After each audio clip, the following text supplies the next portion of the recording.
கர்த்தாவை சொல்லும் அடியேன் கேட்கிற நிகழ்ச்சி மூலமாக மீண்டும் நான் உங்களை சந்திப்பில் சந்தோஷப்படுகின்றேன். நாம் சேர்ந்து கர்த்தருடைய வார்த்தையை நாம் தியானிப்போம். மூன்றாவது காரியத்தை நாங்கள் பார்த்து கொண்டு வருகிறோம். பாருங்கள், இயேசுவின் மரணத்தில் நேரம் மூன்றாவது காரியம் என்ன நடந்ததுன்னா, அநேக பரிசுத்தவான்களுடைய சரீரங்கள் எழுந்திருதுன்னு சொல்லி நாங்கள் பார்த்துனாங்க. அப்போ நானும் நீங்களும் அவருடைய மரணத்தின் சாயலே நாம் இணைக்கப்பட்டால்தான் நாம் அவருடைய உயிர்த்தெழுந்த சாயிலும் நாம் இணைக்கப்படுவோம்னு சொல்லி ரோமர் 6:5 நாங்கள் பார்த்துனாங்கள். அப்போ அந்த மரணத்தின் சாயல் எதுன்னு சொல்லி நாங்கள் பார்த்துனாங்கள். பாருங்கள், அதை எது குறிக்கிறேன்டா, நான் பாவத்துக்கு நான் மரிக்க வேணும். எப்படி இயேசு பாவத்துக்குன்னு ஒரே தரம் மரித்தாரோ அதே போல் நான் பாவத்துக்கு மரிக்க வேண்டும்.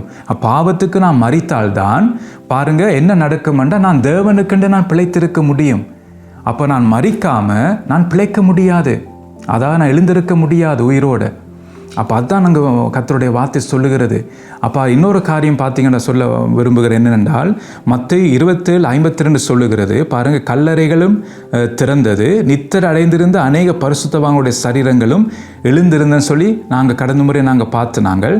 ஆனால் என்ன காரியம்னு சொன்னால், அவர்கள் எழுந்த உடனே அவர்கள் எழுந்து அவங்க புறப்பட்டு வெளியில் போகவில்லை. பாருங்கள், இயேசுவின் மரணம் பாருங்கள், அவர் மரித்து அவர் உயிரோடு எழும்பும் வரைக்கும் இந்த உயிர்த்தெழுந்த சரீரங்கள் எல்லாம், பரிசுத்தவான்களுடைய சரீரங்கள்லாம் அப்படியே கல்லறைக்குள் இருந்து விட்டது. அதான் அங்கே சொல்லப்படும். பாருங்கள், 53 சொல்லுகிறது, அவர் உயிர்த்தெழுந்த பின்பு இவர்கள் கல்லறைகளை விட்டு புறப்பட்டு பரிசுத்த நகரத்தில் பிரவேசித்து அநேகருக்கு காணப்பட்டார்கள். பாருங்கள், அப்போ என்ன நடந்ததுண்டா, பாருங்கள், அவர்கள் இயேசுவின் மரணத்திலே உயிரோடு எழுந்த பரிசுத்தவான்கள் பாருங்கள், அவங்க அப்படியே உயிரோடு எழுந்திருந்தார்கள். ஆனால் அவர்கள் கல்லறை விட்டு வெளியில் புறப்படவில்லை.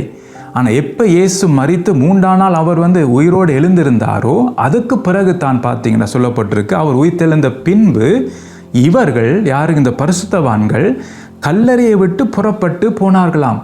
புறப்பட்டு அவர்கள் எங்கே போனாங்க? ஷாப்பிங் போனார்களா? அவர்கள் எங்கே போனாங்க? தன் குடும்பத்தை சந்திக்க போனார்களா? இல்லை, அவர்கள் எங்கே போனார்கள்? பரிசுத்த நகரத்தில் பிரவேசித்து அநேகருக்கு காணப்பட்டார்களாம். யார்? பரிசுத்தவானுடைய சரீரங்கள். பாருங்க, அப்போ ஏன் அவர்கள் கல்லறைகள் இருந்து விட்டார்கள்? ஒரு கேள்வி வருகிறதானே. பாருங்க, இயேசு மரணத்தின் நேரம் அவர்கள் அநேக பரிசுத்தவானுடைய சரீரங்கள் எழுந்திருந்ததுன்னு சொல்லி கர்த்தருடைய வார்த்தை சொல்லுகிறது. அப்போ ஏன் அவர்கள் கல்லறையில் இருந்து விட்டார்கள்?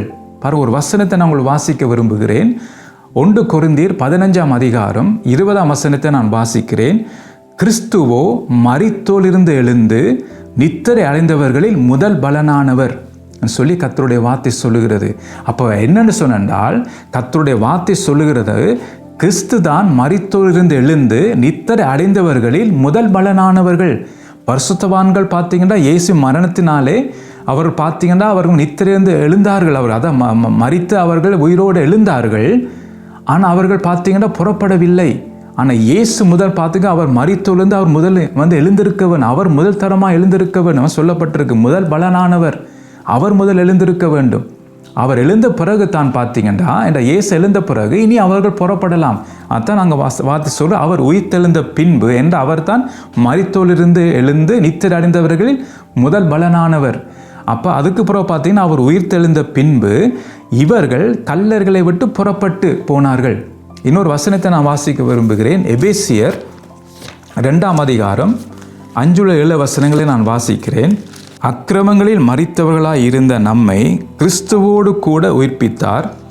கிருபையினால் இரட்சிக்கப்பட்டீர்கள். கிறிஸ்து இயேசுவுக்குள் அவர் நம்மிடத்தில் வைத்த தயவினாலே தம்முடைய கிருபையின் மகா மேன்மையான ஐஸ்வர்யத்தை வருங்காலங்களில் விளங்க செய்வதற்காக கிறிஸ்து இயேசுவுக்குள் நம்மை அவரோடு கூட எழுப்பி உன்னதங்களிலே அவரோடு கூட உட்காரவும் செய்தார்.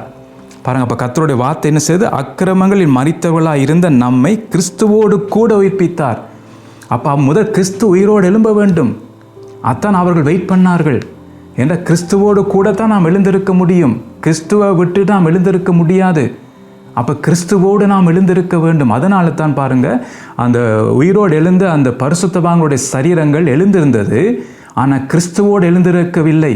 அப்போ கிறிஸ்து பாருங்கள் உயிர்த்தெழுந்த பிறகு கிறிஸ்துவோடு அவர்கள் எழுந்திருக்கிறார்கள், எழுந்திருந்து புறப்படுகிறார்கள். அத்தங்க நாங்கள் பார்க்குறோம். எழுந்து உயிர்ப்பித்தார், கிருபையினால் இரட்சிக்கப்பட்டீர்கள். அது கிறிஸ்து இயேசுவுக்குள் அவர் நம்மிடத்தில் வைத்த தயவினாலே தம்முடைய கிருபையின் மகா மேன்மையான ஐஸ்வர்யத்தை வருங்காலங்களில் விளங்க செய்வதற்காக கிறிஸ்து இயேசுவுக்குள் நம்மை அவரோடு கூட எழுப்பி, பாருங்க, கிறிஸ்து இயேசுவுக்குள் என்ன செய்தார்? நம்மை அவரோடு கூட எழுப்பி உன்னதங்களிலே அவரோடு உட்காரவும் செய்தார். அதான் கர்த்தருடைய வார்த்தை சொல்லுகிறது. அப்போ கிறிஸ்துவை விட்டு நாம் ஒன்றுமே செய்ய முடியாது. எல்லாம் பார்த்தீங்கன்னா கிறிஸ்துவோடு தான் நாம் செய்ய வேண்டும். அப்போ என்னுடைய ஆவிக்குரிய வாழ்க்கை கிறிஸ்துவோடு தான் இருக்க வேண்டும், அவரோடு தான் நான் நடக்க வேண்டும். கிறிஸ்துவை விட்டு நான் எதையும் செய்ய முடியாது. இன்றைக்கு அநேக காரியங்கள் கிறிஸ்துவின் பெயராலே செய்யப்படுகிறது, ஆனால் கிறிஸ்துவோடு இல்லை. பாருங்கள், அநேக காரியங்கள் இயேசுவின் நாமத்தினால் எவ்வளோ காரியத்தை நான் ஊழியமோ எவ்வளோ காரியத்தை செய்கிறார்கள், ஆனால் இயேசுவை விட்டு விட்டார்கள். ஆனால் இயேசுவின் பெயரை பயன்படுத்துகிறார்கள், ஆனால் இயேசுவை விட்டு விட்டார்கள். ஆனால் இங்கே சொல்லப்படுகிறது பார்த்தீங்கன்னா கிறிஸ்துவோடு கூட நம்மை உயிர்ப்பித்தார். பாருங்கள், அப்போ அவர் இல்லாமல் நாம் உயிரோடு எழும்ப முடியாது. அதான் நாங்கள் பாருங்கள், அதுக்கு தான் அந்த பார்க்குறோம். அங்கே பரிசுத்தவான்கள் அவர்கள் காத்திருந்தார்கள். 3ஆம் நாள் இயேசு உயிரோடு எழுந்த பிறகு தான் அவர்கள் புறப்படுகிறார்கள். என்றால் கிறிஸ்துவோடு தான் நாம் உயிர்ப்பிக்க முடியும். அவர்தான் மரித்தோலிருந்து எழுந்து நித்திரை அடைந்தவர்கள் முதல் பலனானவர். அப்போ கிறிஸ்துவோடு நாம் ஒரு வாழும் வாழ்க்கை, பாருங்கள், அதுதான் முக்கியம் இந்த காரியம். அப்போ கிறிஸ்து முதலாவது உயிரோடு எழுந்திருக்க வேண்டும். அப்போ அதுதான் பார்க்குறோம். மற்ற 27:53 அவர் உயிர்த்தெழுந்த பின்பு இவர்கள் கல்லர்களை விட்டு புறப்பட்டு, அதுதான் முக்கியம். அப்போ நான் பார்த்தீங்கன்னா நான் கிறிஸ்துவோடு நான் எழுந்திருந்தால்தான் நான் எங்கே புறப்படலாம் பார்த்தீங்கன்னா அங்கே என்ன சொல்லப்பட்டிருக்கு? அவர்களை கல்லர்களை விட்டு புறப்பட்டு பரிசுத்த நகரத்தில் பிரவேசித்தார்கள். பரிசுத்த நகரத்தில் பாருங்கள், தான் வேதம் சொல்லுகிறது. அப்போ இன்றைக்கு நானும் நீங்கள் பார்த்தீங்க, முதலாவது பாவத்துக்கு நான் மரிக்க வேண்டும். அவருடைய மரண சாயலே நான் இணைக்கப்பட்டு, பாருங்கள், அவர் உயிர்த்தெழுந்த சாயலை நான் பங்கு பெறுவதற்காக முதலாவது அவருடைய மரணத்தின் சாயலை இணைக்கப்பட வேண்டும். அப்போ பாவத்துக்கு நான் மரிக்க வேண்டும். பாவத்துக்கு மரித்தால்தான் தேவனுக்கென்று நான் பிழைத்திருக்க முடியும். அப்போ பாவத்துக்கு மரிக்காத மனிதன் அல்லது மனுஷியோ பாருங்கள் தேவனுக்கென்று பிழைக்க முடியாது. அதான் இன்றைக்கு பார்த்தீங்கன்னா பாவம் நம்மை நடத்துகிறது. அப்போ எச்சரிக்கையாக இருக்க வேண்டும். நாம் பாவத்துக்கு நாம் மரிக்க வேண்டும். நாம் அப்போ தான் நாம் தேவனுக்கென்று நான் பிழைத்திருக்க முடியும். அப்போ நான் தேவனுக்கென்று பிழைத்திருந்து நாம் என்னுடைய செயல்பாடு எப்படி இருக்கணும்? பரிசுத்த நகரத்துக்குள் நான் பிரவேசிக்கக்கூடிய விதமாக என்னுடைய செயல்பாடு இருக்க வேண்டும். அதற்காகத்தான் நான் தேவனுக்கென்று பிழைக்கிறேன். அப்போ அதுக்காக தான் தேவனுக்கென்று நான் பிழைத்து அப்படியே நான் இருப்பதில்லை. நான் எங்கே போக வேண்டும்? பரிசுத்த நகரத்துக்கு நான் போக வேண்டும். அதாங்க வேதம் சொல்லுகிறது. அப்போ பாருங்கள், அப்போ பாவத்துக்கு நான் மரிக்கவன், அது முக்கியம்.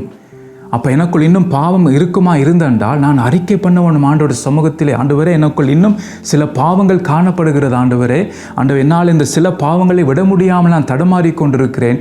ஆண்டவரே, இந்த மாமிசத்தை ஒடுக்கி கீழ்ப்படுத்த ஆவியானவர் உம்முடைய வல்லமை எனக்கு தாரும். இன்றைக்கு பாருங்கள், அநேகர் பரிசுத்த ஆவியுடைய வல்லமைக்காக ஜெபிக்கிறார்கள். ஆனால் இந்த பாவத்தை மேற்கொள்வதற்கேற்ற வல்லமை நமக்கு தேவை. பரிசுத்த ஆவியானுடைய வல்லமை, சாட்சியாக வாழ்வதற்கு பரிசுத்த ஆவியானுடைய வல்லமை நமக்கு தேவை. தனி வெறும் அந்நிய பாஷை பேசுவதற்காக அல்ல, அற்புதங்கள் அடையாளம் செய்வதற்காக மாத்திரம் அல்ல. பாருங்கள், நாம் பரிசுத்தமாய் இந்த பூமியிலே நாம் வாழ வேண்டும். தேவனுடைய மகிமைக்காக நாம் வாழ வேண்டும். இந்த பாவத்தில் நாம் மரிக்க வேண்டும். இச்சையின்படி நான் நடக்காதபடிக்கு இந்த பாவத்துக்கு நான் மரிப்பதற்கு எனக்கு பரிசுத்த ஆவியானுடைய வல்லமை எனக்கு தேவை. அவருடைய உதவி எனக்கு தேவை. அதனால் தான் அவரிடத்து நாம் ஜெபிக்க வேண்டும். அவருடைய உதவியை நாம் நாட வேண்டும். அதாங்க சொல்லப்பட்டிருக்கு. பாருங்கள், இன்னொரு காரியத்தை நான் சொல்லுகிறேன். பாருங்கள், அவள் உயிர்த்தெழுந்து எங்கே காணப்பட்டார்களாம்? பரிசுத்த நகரத்தில். அப்போ வேதம் பரிசுத்த நகரத்தை பற்றி என்ன சொல்லுகிறதுன்றா, வெளிப்படுத்தல் 21ஆம் அதிகாரம் 2ஆம் வசனத்தை நான் வாசிக்கிறேன். யோவானாகிய நான் புதிய எருசலேமாகிய பரிசுத்த நகரத்தை தேவனிடத்தில் நின்று பரலோகத்தை விட்டு இறங்கி வர கண்டேன். அது தான் புருஷனுக்காக அலங்கரிக்கப்பட்ட மணவாட்டியைப் போல ஆயத்தமாக்கப்பட்டிருந்தது. பாருங்கள், எப்படியாம் அது சொல்லு? புதிய எருசலேமாகிய பரிசுத்த நகரத்தை பாருங்கள் தேவனிடத்து நின்று பரலோகத்தை விட்டு இறங்கி வர கண்டேன். பாருங்கள், அப்போ அதுக்கு நாம் பிரவேசிக்க வேண்டும். அந்த பரிசுத்த நகரத்துக்கு நாம் பிரவேசிக்க வேண்டும். அதான் அந்த பரிசுத்த வான்கள் மரித்து இயேசு உயிரோடு எழும்பும் போது அவர்கள் டைரெக்டாக எங்கே போனார்கள்? பரிசுத்த நகரத்துக்கு போனார்கள். அதுக்கு ஒரு அடையாளம். அப்போ இன்றைக்கு நான் எங்கே கிறிஸ்துவுக்குள் மரித்து அவரோடு நான் எழுந்திருந்து நான் பரிசுத்த நகரத்துக்கு நான் போக வேண்டும். அதாவது நித்தியத்துக்கு நான் போக வேண்டும். அதை நாம் செய்ய வேண்டியது. அப்போ அதுக்கு எது தடையாக இருக்கிறது என்றால், நான் பாவத்துக்கு மரிக்க வேண்டும். பாவத்துக்கு நான் மரிக்காட்டால் அவருடைய மரணத்தின் சாயலாம் இணைக்கப்பட முடியாது. அப்போ அதில் இணைக்கப்பட்டால்தான் உயிர்த்தெழுந்த சாயலில் இணைக்கப்பட்டு எப்படி அந்த பரிசுத்தவான்கள் பார்த்தீங்கன்னா அவர்கள் வந்து உயிரோடு எழுந்து அவர்கள் பரிசுத்த நகரத்துக்கு புறப்பட்டு போனார்களோ, அதே போல் கிறிஸ்து உயிரோடு எழும்பும் போது நானும் அவரோடு நான் எழுந்திருந்து பரிசுத்த நகரத்துக்கு நான் போக முடியும். அப்போ கிறிஸ்துவுக்குள் வாழும் வாழ்க்கை முக்கியம். அதுதான் பரிசுத்த நகரத்துக்கு நாங்கள் போவோம். இயேசு பாருங்க, மரித்து மூடான உயிரோடு எழுந்திருந்த போது அவர்களும் எழுந்திருந்தார்கள், எழுந்து புறப்பட்டு போனார்கள். அதான் முக்கியம். அப்போ கிறிஸ்துவுக்குள் வாழும் வாழ்க்கை முக்கியம். அதான் பார்த்தீங்கன்னா சொல்லப்பட்டிருக்கின்றா 1 தெசலோனிக்கேயர் 4ஆம் அதிகாரம் 16 17 வசனங்களை நான் வாசிக்கிறேன். ஏனெனில் கர்த்தர் தாமே ஆரவாரத்தோடும் பிரதான தூதனுடைய சத்தத்தோடும் தேவ எக்காலத்தோடும் வானத்திலிருந்து இறங்கி வருவார்.